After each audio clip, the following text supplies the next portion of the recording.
On connaît tous Cendrillon, n'est-ce pas? Mais imaginez une seconde, si on enlève toute la magie. Pas de bonne fée, pas de pantoufles de verre. À la place, des jeux de pouvoir, de la pure stratégie et une vengeance, mais une vengeance terrible. C'est ça l'histoire qu'on va découvrir aujourd'hui. Alors voilà le tableau. D'un côté, on a l'image d'Épinal, la citrouille qui devient carrosse, la fée marraine, le soulier de verre, tout ça. Et de l'autre, eh bien, la version brute, l'original en quelque sorte. Ici, pas de magie, mais une servante incroyablement maligne, le pouvoir politique qui sert d'arme et une vengeance, mais alors d'une froideur implacable. On va donc plonger dans l'Ochikubo Monogatari. C'est tout simplement l'une des plus vieilles versions de Cendrillon qui existe. Et ce qui est fou, c'est qu'elle met de côté tout le côté féerique pour nous donner quelque chose de beaucoup plus concret. Et franchement, c'est bien plus surprenant. Donc ouais, on peut oublier la baguette magique. Ce qui va sauver notre héroïne, c'est pas un coup de pouce du destin. Non, c'est du très humain. L'intelligence et la fidélité d'une servante, d'un côté, et de l'autre, le pouvoir, la richesse, le statut social d'un jeune noble.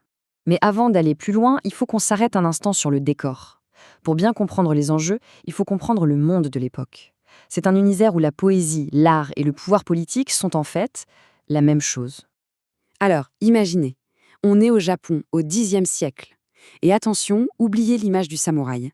À cette époque, au sommet, ce sont des aristocrates. Des gens obsédés par la beauté, la poésie, la calligraphie, les parfums. Une société hyper raffinée, mais aussi complètement repliée sur elle-même. Un peu comme la cour de Versailles, si ça vous parle. Et dans cette société, il avait un truc assez particulier.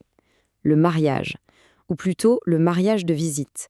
Concrètement, le mari ne vivait pas avec son épouse. Il lui rendait visite la nuit, chez les parents de celle-ci. C'est un détail, mais gardez-le bien en tête, c'est absolument crucial pour comprendre ce qui va se passer. Et du coup, dans ce système, avoir une fille, c'était pas rien. En fait, une fille, c'était la meilleure carte politique qu'une famille pouvait avoir. Pourquoi? Parce que si on arrivait à la marier à un noble très haut placé, ou même à l'empereur, eh bien c'était le jackpot. C'était la garantie d'un pouvoir et d'une influence immense pour toute la famille.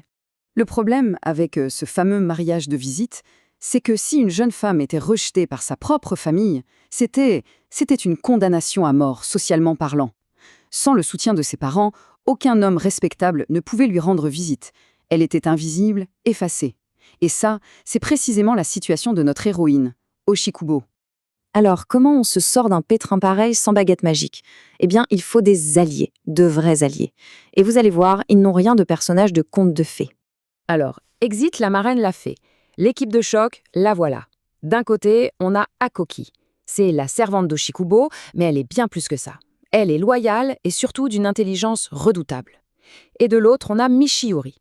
Lui, c'est le jeune noble par excellence. Puissant, riche, avec une carrière toute tracée vers les sommets. Et le plan qu'ils mettent en place est une pure merveille de stratégie. D'abord, Akoki, la servante, lance des rumeurs sur la beauté et l'intelligence de sa maîtresse. Forcément, ça intrigue Michiori qui commence à lui rendre visite en secret. Et, bien sûr, il tombe follement amoureux. Le problème, c'est que la belle-mère, verte de jalousie, s'en rend compte et essaye de marier Ochikobo à un vieil homme horrible. C'est le point de non-retour. Michiori n'a plus le choix. Il monte une opération commando, un vrai raid, pour l'enlever et la sauver. On pourrait croire que c'est la fin de l'histoire. Ils vécurent heureux, etc. Mais pas du tout. En fait, on n'est qu'à la moitié. La deuxième partie du récit bascule complètement. On quitte la romance pour entrer dans une histoire de vengeance. Et pas n'importe laquelle, une vengeance froide, calculée et totale. Et ça pose une question intéressante. Dans cette société d'élite, où la réputation, le paraître, c'est tout ce qui compte, qu'est-ce qui peut bien être pire que la mort? La réponse, la ruine sociale. L'humiliation publique. La chose la plus effrayante pour ces gens, ce n'était pas de mourir, c'était de devenir la risée de toute la cour. C'est ce qu'on appelle une culture de la honte. Et Michiori va s'en servir comme d'une arme de destruction massive. Et sa méthode est chirurgicale. Attention, aucune violence physique, c'est bien plus subtil. Il utilise son influence politique pour saboter la carrière des fils de la belle-mère. Il les force à accepter des postes publics complètement ridicules pour les humilier. Bref, il détruit méthodiquement leur fierté et leur statut, jusqu'à les plonger dans la misère noire. Mais pourquoi une telle hargne? Qu'est-ce qui le motive? C'est simple, un amour inconditionnel. Quand il dit à Ochikubo pendant 1000 ans, pendant 10 000 ans, je t'aimerai avec le même cœur, ce ne sont pas juste de jolies paroles. Dans un monde où les hommes avaient plusieurs femmes, c'est une promesse de fidélité absolue. La vraie magie de l'histoire, elle est là, dans cet engagement humain, total et entier. Alors, qu'est-ce qu'on retient de cette histoire, 1000 ans après? Eh bien, c'est une double leçon. Une leçon de justice, oui, mais aussi, et c'est plus surprenant, une leçon de pardon. Parce que la fin est vraiment fascinante.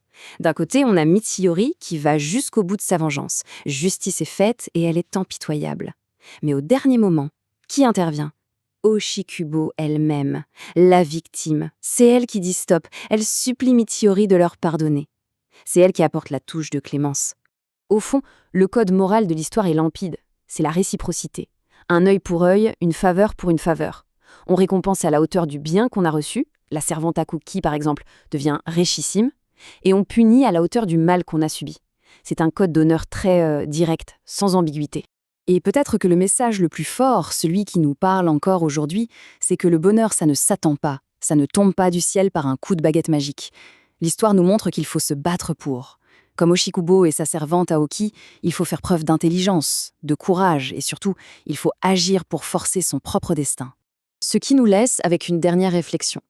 Au fond, cette histoire vieille de 1000 ans nous dit que face à l'injustice, il y a deux voies. Soit on attend un miracle, une aide extérieure, soit on prend les choses en main. Alors, la question reste, faut-il attendre la magie ou bien la créer soi-même ?